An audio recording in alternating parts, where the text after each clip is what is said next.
Ni les enfants qui naissent, ni les années qui passent n'effacent un secret de famille. Comment survivre à ce secret? Comment enrayer son mécanisme toxique? Qui peut y mettre fin? On va en parler tout de suite avec mes invités. Marie Lemelan, bonsoir. Bonsoir. Vous êtes la dernière d'une famille de 3 enfants. Vous avez 2 frères aînés.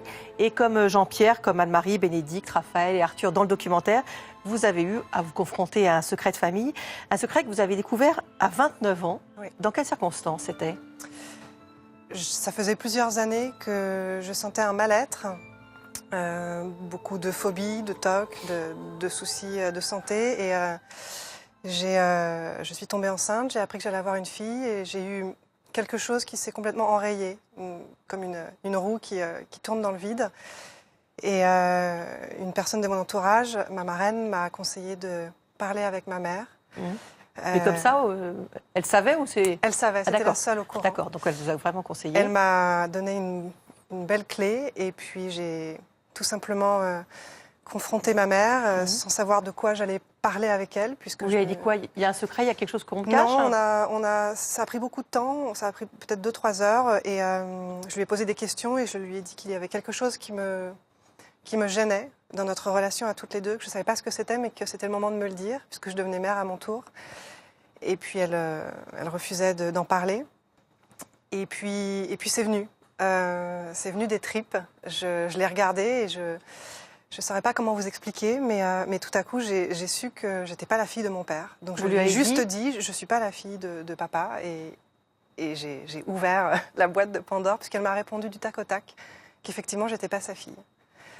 Mais vous aviez eu, je ne sais pas, dans l'enfance, l'impression que vous ne ressembliez pas à votre père, que vous étiez différent de vos frères, enfin... J'étais physiquement différente parce que j'étais très blonde, à la peau très pâle et que mon père était plus mat de peau et plutôt brun, mais j'avais la sensation qu'on ne me disait pas tout et que ma mère avait un double langage avec moi. Oui. Il y avait une attention et en même temps parfois une répulsion que je percevais de manière très profonde. Vis-à-vis de vous? Oui, uniquement vis-à-vis de moi. D'accord. Comme si elle ne voulait pas attirer l'attention sur moi. Et je ne saurais vraiment pas vous expliquer, c'est quelque chose que j'ai ressenti depuis très longtemps. Et il y avait ma couleur de cheveux qui était assez inédite dans la famille, mais ça peut arriver. Plus que ces signaux-là, c'est vraiment une conviction intime qu'on me cachait quelque chose. Je pensais que j'avais été adoptée. Et puis quand vous êtes dans une famille classique, où tout va bien, où il n'y a pas de problème...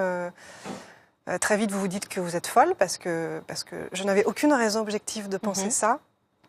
J'étais choyée comme mes frères et puis j'ai grandi et à 7 ans, j'ai développé des TOC. Trouble obsessionnel compulsif. Absolument. Avec besoin de vérifier constamment les choses. Le robinet fermé, la lumière éteinte. Quelque chose qui me prenait beaucoup d'énergie et puis c'est parti sur... de l'agoraphobie, tétanie, spasmophilie, anorexie. Et à l'anorexie, j'ai un psy quand même qui m'a dit il y a peut-être un fantôme dans le placard qu'il faudrait... Dans la famille. Ouais. Et puis j'ai attendu, je pense que j'étais pas prête. Et quand votre mère vous a dit effectivement que vous aviez raison, ça a été la réunion de famille, on va en parler devant tout le monde, ou ça a été, je te l'ai dit, mais maintenant tu te tais? Elle m'a demandé de pas le dire. Parce que personne n'était au courant, hormis ma marraine. Et donc j'ai récupéré son secret et pendant 1 an, je n'ai rien dit. Et ça a été une bombe à retardement. Et puis j'avais aucune info sur... j'avais jamais lu d'ouvrage sur les secrets de famille. Je savais pas du tout vers qui me tourner à ce moment-là. En fait, vous étiez libérée et pas libérée, parce que vous étiez un peu piégée dans cette histoire, dans ce secret. Elle m'a piégée, elle s'est piégée et elle m'a repiégée dans ce secret. Et ça a été explosif, puisque 1 an après, je me suis confiée à ma belle-sœur qui...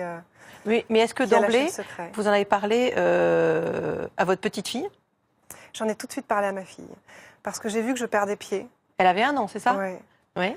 Et je suis tout de suite allée voir une psy spécialisée en psychogénéalogie qui m'a très vite orientée correctement sur la manière de gérer mes émotions et m'a dit « vous en parlez à votre fille, même si elle est bébé, même si elle ne comprend pas, il faut surtout pas lui transmettre ce coffre-là qui vous pèse et qui va Il faut que ça s'arrête. Et donc 1 an après, vous en avez parlé à votre belle-sœur. J'en ai parlé à ma belle-sœur en lui demandant de ne rien dire. Et forcément, On en a on parlé a parlé à à mon frère. Et puis le secret m'a tout à fait échappé. Toute la famille a été mise au courant et Et comment ça s'est passé justement alors? il ne s'est rien passé. Il ne s'est C'est-à-dire rien passé. J'ai attendu auprès de mon téléphone qu'on m'appelle. Mon père m'a téléphoné et n'y a pas cru. Et il n'y a pas eu de réunion de famille. J'en ai parlé avec mes frères. Ça a été très, très dilué. Je crois que c'était tellement énorme et tellement... Mais votre mère vous en reparlait régulièrement? Non. On n'en a pas vraiment reparlé. On est allé avec mes parents faire un test ADN dans une clinique à Bruxelles pour vérifier. Mon père voulait s'assurer que j'étais, oui ou non, sa fille. Et le test est revenu quelques semaines plus tard. Et j'attendais que ça Déclenche quelque chose? que ça déclenche une réunion, qu'on puisse en parler. C'est ça, oui. J'étais très soulagée, moi, de comprendre que j'étais pas folle, que toutes ces années, il y avait quelque chose et que ce que je percevais, les rêves que je faisais, des envies que j'avais, des angoisses étaient justifiées. Donc j'étais très heureuse et j'étais prête à aller manger avec mes parents et mes frères et leur dire on en parle et on prend ça en compte et on repart sur cette base-là. Et ça n'a pas été possible et j'ai mis pas mal de temps avant de comprendre que c'était impossible pour eux, qu'ils étaient eux aussi bloqués par un secret et que... Et du coup, aujourd'hui, ça se passe comment? On ne se voit plus. Vous voyez plus? Non, plus personne. Ni les frères, ni votre mère? Non, ni mon père. J'ai retrouvé mon père biologique Oui. il y a 6 ans. Ça s'est très bien passé et puis voilà, D'accord. c'est compliqué, je crois, pour la famille parce que quand les autres ne veulent pas en parler, celui qui est le secret a envie quand même que ce soit Bien sûr. reconnu. Et c'est parfois pire de dire, écoute, oui, c'est arrivé, mais On n'en parle pas. on n'en parle pas et c'est pas grave. Voilà, vous avez trouvé une autre solution. Oui. Philippe Grimbert, bonsoir. Bonsoir. Vous êtes psychanalyste, écrivain. Vous avez raconté en 2004 le douloureux secret de famille dans lequel vous avez grandi dans un livre qui est maintenant paru en poche, qui s'appelle Un secret, qui a été adapté au cinéma par Claude Miller. On va en parler, mais déjà, avant tout, est-ce que on peut se dire qu'avoir des secrets, c'est quand même quelque chose de très humain? C'est très humain parce que ce qui provoque le secret de famille, ce sont des sentiments pathétiquement et terriblement humains. La honte, la culpabilité, le deuil, l'impossible à dire, ce sont des choses que nous traversons tous et que toute famille traverse. C'est pourquoi secret de famille, c'est quasiment un pléonasme, parce que toute famille a ses secrets, parce que toute famille a traversé évidemment des moments difficiles qui ont provoqué ces fameuses hontes, culpabilité et sentiments d'échec. Voilà, ça crée du secret, bien sûr. Particulièrement d'ailleurs des périodes dramatiques comme alors, la Deuxième Guerre mondiale, qui a été un terreau de secrets de famille absolument extraordinaire. On va en parler. Mais quand est-ce qu'on peut dire qu'un non-dit va devenir un secret, avec les conséquences qui ne sont pas les mêmes? Ça se rapproche un peu, mais je crois que ça devient un secret quand quelque chose se crée autour de lui comme une société secrète. C'est-à-dire que toute la famille, et vous en avez donné le témoignage, d'une certaine façon est liée par ce secret. Et je trouvais qu'il y avait une formule de Serge Tisseron qui a beaucoup parlé du secret, qui est très bonne. C'est pas mal d'être le gardien d'un secret, le problème c'est d'en être prisonnier. Et c'est pas la même chose. Et souvent, des familles entières deviennent prisonnières du secret, et au milieu d'un cercle, il y a un enfant comme ça, qui lui, évidemment, lui est dans l'impossibilité de dire, l'impossibilité de savoir, qui peut avoir des conséquences assez graves. On va parler justement de votre secret. Vous disiez qu'effectivement la guerre a été un terreau. Votre histoire est partie effectivement de la guerre. C'est une petite histoire qui s'enracine dans la grande histoire, donc c'est vraiment extrêmement dramatique. Il se trouve que pour ce secret, j'ai une position un peu triple. Je suis sujet, puisque c'est mon histoire, c'est l'histoire de ma famille. J'étais vraiment au centre de ce secret, mais je suis aussi psychanalyste, donc je peux aussi être psychanalyste de cette histoire et de moi-même, de ma position, et de comprendre un peu mieux ce qui s'est passé pour moi. Et puis romancier, c'est-à-dire que j'ai écrit cette histoire. Je l'ai faite mienne. Alors donc cette histoire, donc, autre chose. vous avez grandi en vous imaginant un frère aîné. J'ai passé mon enfance à m'imaginer un frère sans savoir.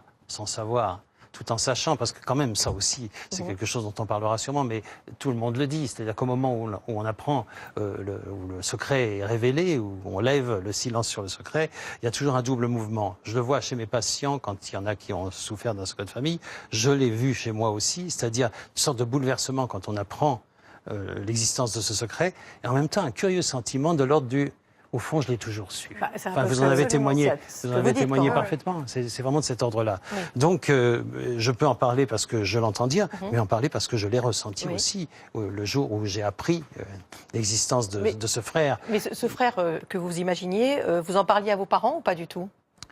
Il m'arrivait de mettre en scène des choses qui devaient les troubler beaucoup, comme de demander qu'on ajoute une assiette à table pour le frère imaginaire. Bon, je pense que... Là, pas de réaction en tout cas, pas que j'ai remarqué, Oui. mais intérieurement, ça a dû faire quelque chose. Peut-être qu'ils ont attribué ça au fait que beaucoup d'enfants s'inventent un compagnon, un animal, un protecteur imaginaire, et que c'était de ça dont il s'agissait. Ils n'étaient pas encore très au courant des théories de Dolto, et peut-être qu'ils n'ont pas imaginé que j'avais cette connaissance infuse, instinctive du secret dont il m'avait épargné Alors la justement, connaissance. donc, ce frère, en fait, il a existé. Voilà, il a existé. Comment vous l'avez découvert? Qu'est-ce qu'on vous a dit? Alors, il y a deux choses. Il y a le roman. Où j'ai inventé un personnage, Louise, une amie de mes parents, qui me révèle le secret parce qu'elle voit que je souffre et que je suis en train de m'étioler littéralement sous le poids de ce secret. Dans la réalité. Et puis il y a la réalité, Oui. et qui m'a fait découvrir ce secret d'une façon beaucoup moins romanesque, grâce à un de ces grands serviteurs de la vérité que sont les gaffeurs. C'est-à-dire que, bah oui, ils sont vraiment au service de la vérité. Ça sort toujours. Et c'est un de mes cousins qui manifestement était beaucoup moins pris dans la société secrète ou dans le cercle de l'interdit de parler, qui un soir, Tom m'a dit, quand on pense à l'histoire de tes parents, quand même, hein, c'est dramatique. Et c'est là que, avec un instinct assez sûr, parce que j'étais encore très jeune, je me suis dit, ne dis pas que tu ne sais pas, sinon il va s'arrêter. D'accord. J'étais déjà un peu psy, je crois. Oui. Et donc, je lui ai dit, bien sûr que je sais. Et c'est là que j'ai appris. Donc, effectivement, vous avez eu un grand frère qui est mort très jeune, déporté. À Auschwitz, avec sa mère, la première épouse de mon père. Voilà. Et ce petit fantôme a hanté toute mon enfance. Et probablement que cette invention que j'ai faite d'un frère imaginaire que je trimballais partout, je disais toujours à des camarades que j'avais un frère qui vivait ailleurs, c'était une façon de montrer qu'au fond, je savais, encore une fois, ce savoir inconscient, il était là, puisque je l'inventais, j'inventais un frère qui existait. Et du coup, quand vous avez découvert ça, vous en avez parlé avec vos parents?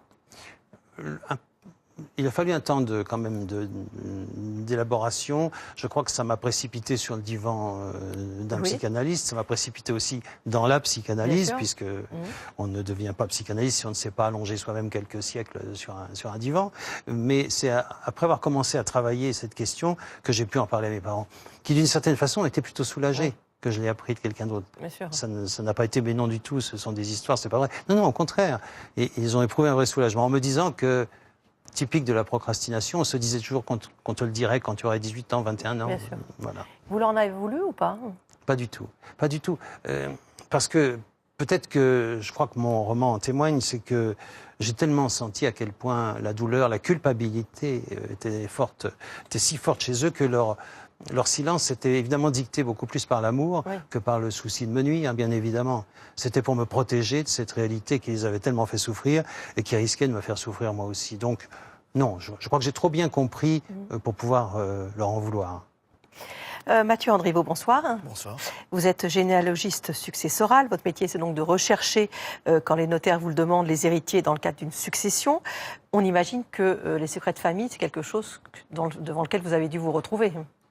Alors, évidemment, sur 30 000 personnes qu'on retrouve chaque année, il y a des secrets qu'on perce. Et ils sont plus ou moins délicats, douloureux. Mais je suis une des personnes qui, parfois, fait que la vérité transperce. Et souvent, comme vous le dites, monsieur, eh bien, cela fait du bien à ceux qu'on le retrouve, puisqu'on leur apprend des choses qu'ils savaient souvent, ou qu'ils avaient intégrées, mais par le prisme de la loi, c'est-à-dire de la filiation, puisque mon métier c'est de de retrouver des héritiers, et on n'est héritier que si on a une filiation, eh bien, par le prisme de la loi, eh bien, on découvre des choses que parfois on a enfouies il y a très longtemps. Mais alors, quelles précautions vous prenez avant de révéler, du coup, ces secrets? Alors, c'est très différent, puisque, évidemment, tous les cas sont particuliers, et vous imaginez bien qu'il y a des choses qui sont bien plus difficiles que d'autres. Je pense à ces enfants qui ont été reconnus par leur papa, par exemple, abandonnés et élevés par d'autres, sans que, eh bien, un acte de naissance ait pu être regardé. Parce que vous savez, quand on sait, quand quelque chose est caché, eh bien, on peut voir les choses très simplement. On peut demander son acte de naissance, par exemple. Et sur un acte de naissance, eh bien, il y a une reconnaissance. Eh bien, on s'aperçoit que les gens ne le font pas. Il y a bien une raison. Oui. Et quand l'auteur, c'est-à-dire le père, souvent, eh bien, décède, eh bien, c'est à ce moment-là où on va voir les gens et on leur dit « votre papa est décédé ». Et là, ressurgit énormément de choses, des histoires parfois difficiles, délicates, des abandons, des vies multiples. Et eh bien, c'est un révélateur que la filiation et que mon métier, c'est difficile, mais ça fait du bien. Il a pu arriver que le secret était tellement lourd et tellement difficile que vous préfériez ne pas le révéler? Non, je crois que mon métier, c'est de faire respecter la loi. La loi en France, dans le cadre des successions et de la filiation, eh bien, c'est qu'on a eu un papa et une maman. Et donc, on a toujours fait le travail. Ça fait partie du métier, on l'a intégré. Et c'est vrai que pour cela, eh ben, il faut beaucoup d'empathie. Se préparer parfois, et c'est pour ça que ce sont des travails d'équipe où on s'aperçoit que quand les choses sont difficiles, les gens en parlent avant. Comment on va aborder les choses, comment on va parler à cette personne-là. Est-ce que je ne vais pas en parler à une tierce personne avant pour amener les choses? Très récemment, il y a 2 semaines de cela, j'étais dans le bureau d'un notaire. Je signais ce qu'on appelle l'acte de notoriété. L'acte de notoriété, c'est le moment juridique, le premier acte dans une succession où on révèle, si vous voulez, au public, on dit de notoriété publique, eh bien que les héritiers de monsieur ou de madame, enfin en l'occurrence de monsieur, sont telle ou telle personne. Et on m'avait demandé de vérifier la potentielle descendance d'un premier mariage. La veuve, en deuxième noce, était dans le bureau, accompagnée de 2 de ses enfants. Et moi, je représentais 5 enfants du premier lit. Qu'elle ne connaissait pas. Que madame connaissait.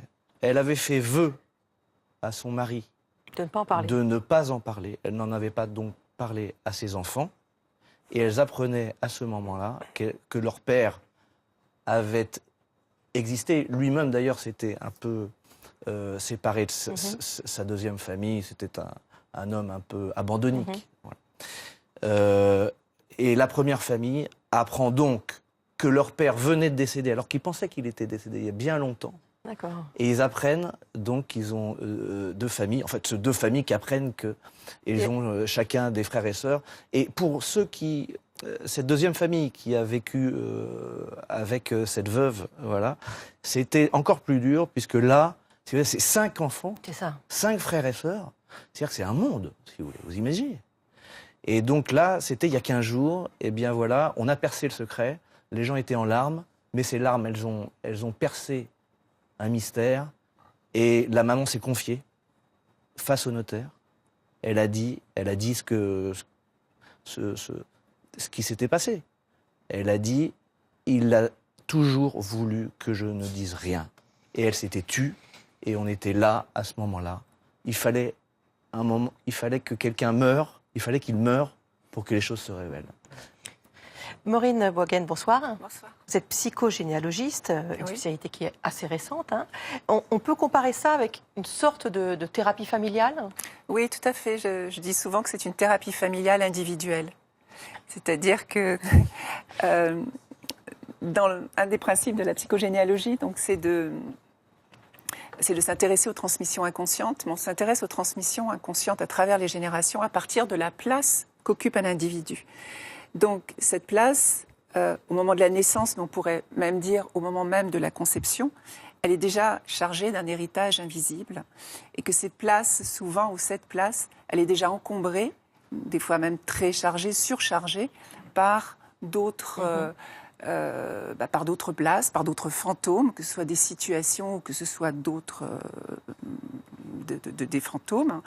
Et à partir donc d'un outil qui s'appelle le génosociogramme, ce qu'on voit un petit peu derrière, d'ailleurs, on va poser donc des informations et ces informations vont nous servir en quelque sorte d'indice pour aller chercher cet héritage invisible, c'est-à-dire dans un décodage, dans un décryptage et remettre à la fois de l'ordre et redonner du sens, surtout, à sa place.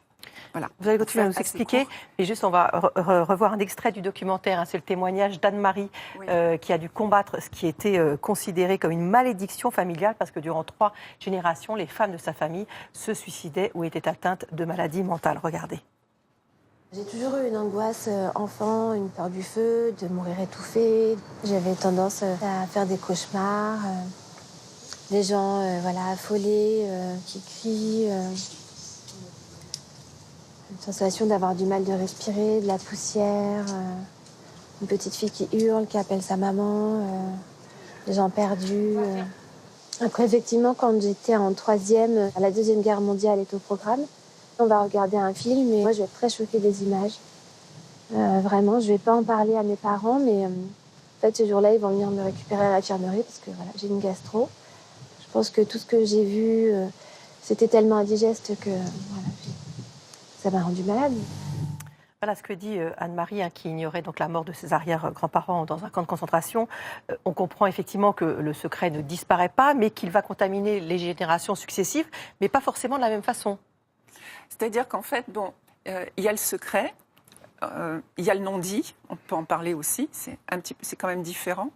Et dans ce secret, c'est surtout les effets du secret. C'est-à-dire que dans le travail avec la psychogénéalogie, on va regarder les trajectoires de ce secret. C'est-à-dire qu'à partir de la mort de ses arrière-grands-parents, de leur déportation, avant qu'il y ait la mort, il y a la déportation, il y a donc cette grand-mère maternelle qui voit partir donc ses parents, enfin je suppose, même si elle ne le dit pas, et qui n'en sait rien en fait, qui ne les voit en tout cas jamais revenir. Et ce que dit Anne-Marie dans le documentaire, c'est qu'à un moment donné, donc cette grand-mère voit cette carte de déporté, donc confirme sans doute quelque chose qu'elle ressentait, et que le lendemain elle se suicide. Donc on peut imaginer qu'il y a quelque chose qui donne aussi sens à ce suicide. Ça ne s'arrête pas là, puisque la mère d'Anne-Marie, donc, dans ce qu'elle dit, au moment donc, où Anne-Marie va naître, va décompenser sur un mode psychotique et elle ne pourra pas garder sa fille, elle ne pourra pas élever sa fille. Et Anne-Marie donc, va être confiée à une famille d'accueil catholique. Donc, cette famille qui connaît donc les origines, mais qui ne va pas lui en parler. Donc tout ça, en fait, dans le travail avec la psychogénéalogie, on va le mettre à jour. On va regarder, en fait, tout ce qui a transité à partir de ce secret, mais on regarde aussi à partir de la place donc d'Anne-Marie, ce qu'elle a, ce qu'elle a engrangé, ce qu'elle a engrammé, en tout cas de cette histoire-là, à partir aussi des cauchemars qu'elle fait quand elle est enfant, parce que ça, ce sont vraiment de très bons indices quand les enfants font des cauchemars, parce que souvent, dans ces cauchemars-là, ils pressentent quelque chose. Et en même temps, comme ça se présente sous forme de cauchemar, ils ne peuvent pas donner foi. Et personne dans la famille ne peut donner foi, en tout cas, à ces cauchemars. On peut dire que là, ça va lui permettre, à partir du moment où on a libéré cette mémoire, de prendre sa vie en main. Ah bah oui, enfin, ça change tout. À partir de ce moment-là, ça s'ouvre, ça se révèle, et donc elle peut agir, en fait. Prendre sa vie en main, c'est-à-dire pouvoir agir et pouvoir en savoir davantage, pouvoir découvrir aussi d'où elle vient et pouvoir donner du sens à ses cauchemars enfants, à toute sa vie, à ses choix professionnels aussi, à ses choix peut-être de partenaire, je ne sais pas, mais voilà, il y a tout un sens en fait qui émerge. Oui. Lorsqu'on n'avait pas encore le secours de la psychogénéalogie ou de la psychanalyse, c'est ce qu'on aurait appelé une malédiction familiale.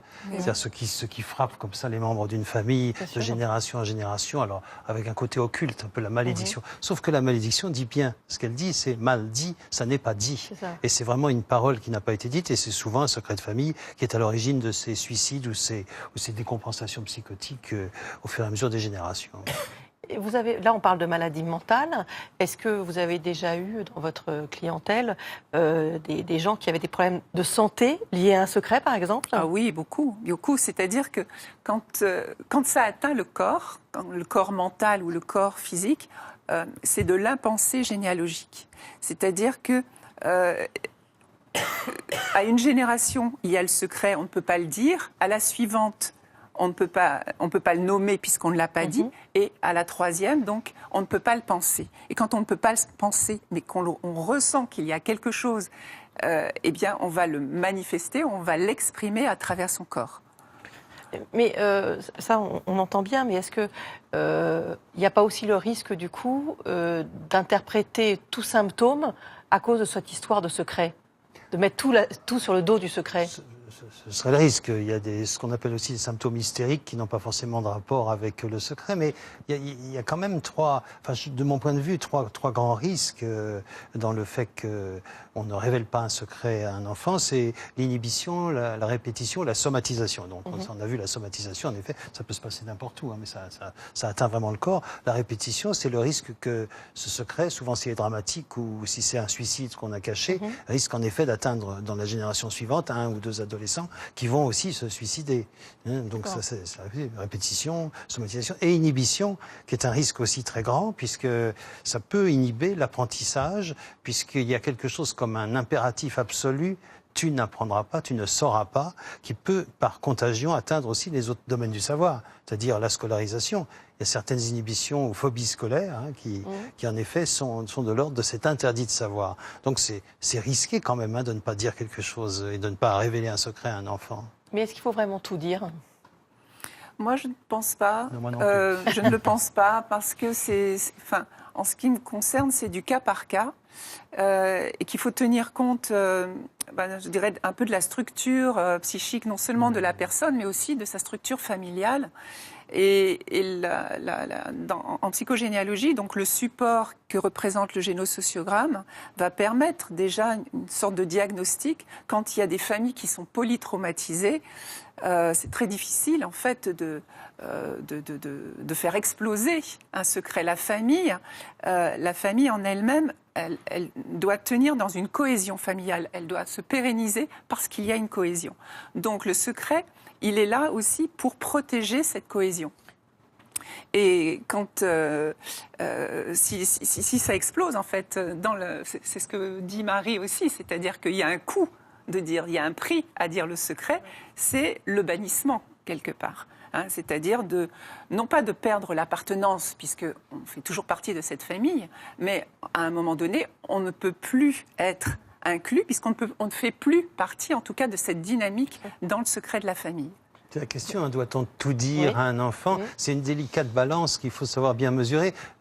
Dans votre cas, il n'y avait pas à discuter, il fallait le faire, parce que la somatisation, les risques que pouvait courir votre enfant sont un signal majeur. Je crois que c'est ça le signal. Quand un enfant commence à être mal, on peut se poser la question de savoir si en effet il n'est pas atteint directement par le secret. Mais là où je vous suis, c'est qu'on n'a pas besoin de tout dire. Il y a aujourd'hui une forme de transparence des parents à l'égard de leurs enfants qui n'est pas forcément un service à leur rendre non plus. Les enfants n'ont pas forcément à savoir quelles sont la problématique sexuelle des parents ou des choses qui ne concernent que l'avenir, la vie intime de la famille. Le tout est de savoir mesurer lequel secret risque d'avoir un impact traumatique sur un enfant. C'est ça la question. Vous pensez que pour vous, ça aurait changé beaucoup de choses si vos parents vous l'avaient dit plus tôt? J'en suis à me dire que c'est peut-être mieux qu'ils ne me l'aient pas dit, parce que je n'aurais pas écrit ce livre, je ne serais pas devenu psychanalyste. J'en ai souffert, mais pas d'une façon absolument dramatique. J'ai quand même eu une enfance heureuse, j'ai été aimé par mes parents, donc ce n'est pas un traumatisme absolu. C'est quelque chose qui aurait pu aboutir si j'avais été d'une structure psychique un peu plus fragile, ça aurait peut-être abouti en effet à l'inhibition, à la somatisation, à des choses comme ça. Il y a eu des conséquences mineures, mais d'une certaine façon, ce qui aurait pu être un cauchemar, c'est plutôt transformé en rêve. Marie, vous mesurez cet impact aussi quand vous parlez à vos enfants justement de cette histoire?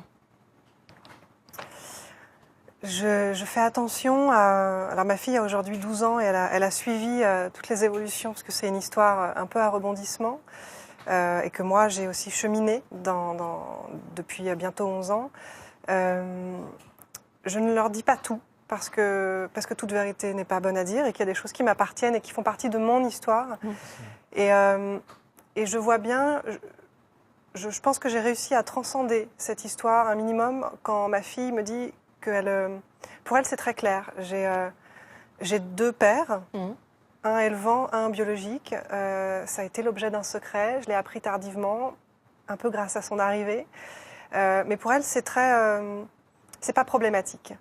Et je sais que quand elle réussit à m'en parler avec ses mots de jeune ado et que ça n'a pas du tout l'air de l'inquiéter ou de la traumatiser, je pense que j'ai réussi à arrêter quelque chose au bon moment. Si ma mère ne m'avait pas dit la vérité, je pense que ça aurait été catastrophique.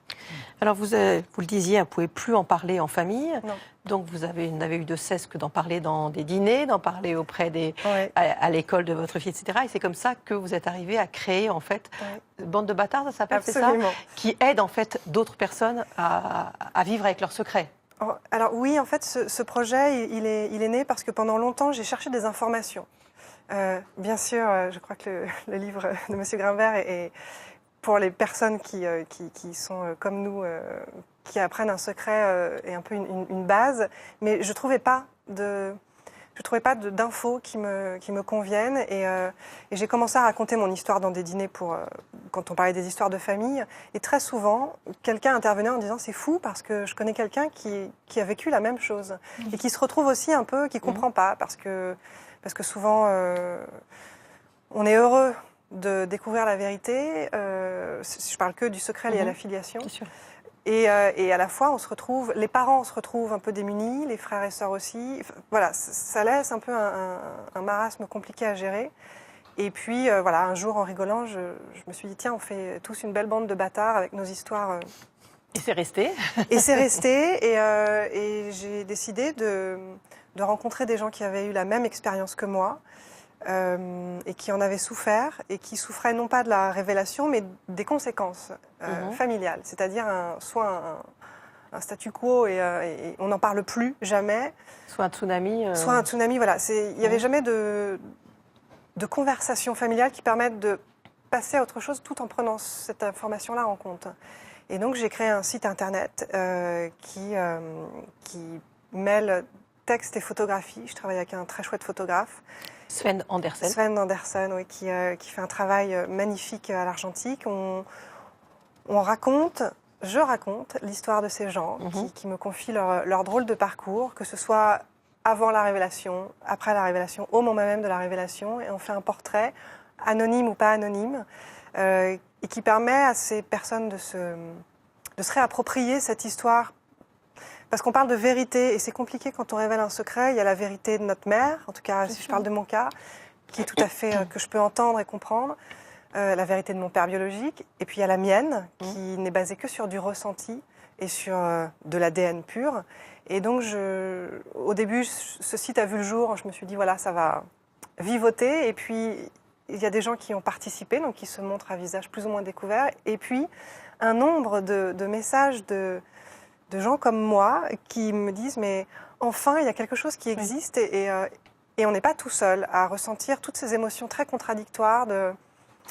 Rendez-vous bien compte que c'est vos parents qui vous ont caché quelque chose qui vous concernait en premier lieu, c'est-à-dire votre filiation. Vos parents qui vous ont aussi transmis des valeurs d'honnêteté, de transparence très souvent. Il y a une espèce de dédoublement à se dire, mais si on m'a caché ça, est-ce qu'on ne m'a pas caché autre chose? C'est très compliqué de reconstruire derrière. Là, on parle de filiation, quelque chose effectivement qui vous concerne, donc qui concerne les enfants au premier chef, c'est votre cas aussi. Il y a aussi des secrets de famille qui ne concernent que la personne qui les cache, même si effectivement ça va entraîner des conséquences psychologiques ou somatiques, mais où la révélation peut être extrêmement traumatisante pour la personne qui cache tout ça parce que c'est quelque chose qu'elle a construit pour se protéger. C'est très délicat aussi cet équilibre à trouver.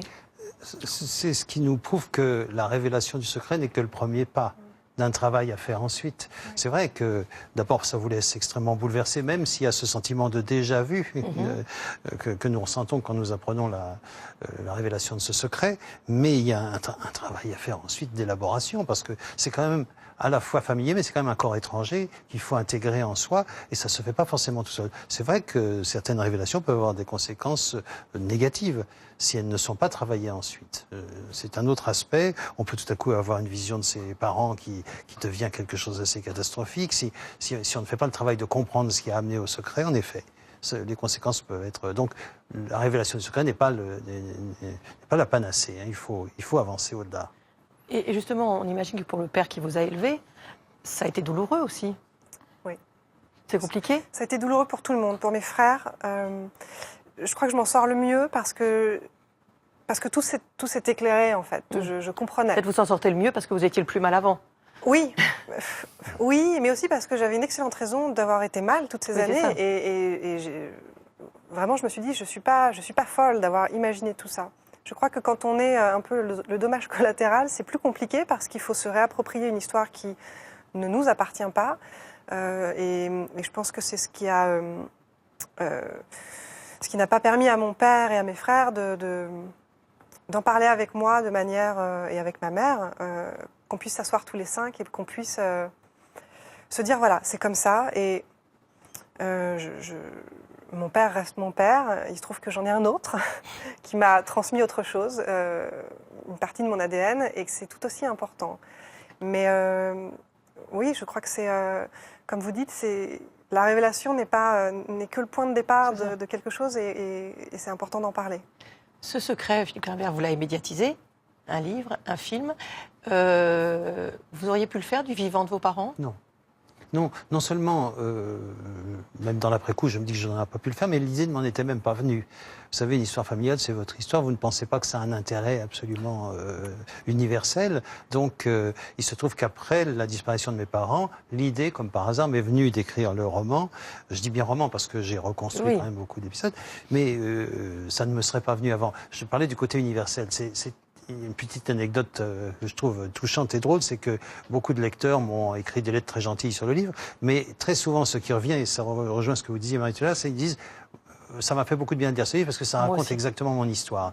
Et ensuite la personne raconte son histoire qui n'a aucun rapport avec la mienne. Et je trouve que c'est joli parce que à la fois c'est drôle, mais en même temps c'est le signe que oui, si, quand même, j'ai dit quelque chose qui touche à cette dimension du secret qui nous concerne tous de près ou de loin. Merci beaucoup à tous les 4 d'être venus. Donc votre livre, Philippe Grimbert, qui est sorti au livre de poche, ça s'appelle Un secret.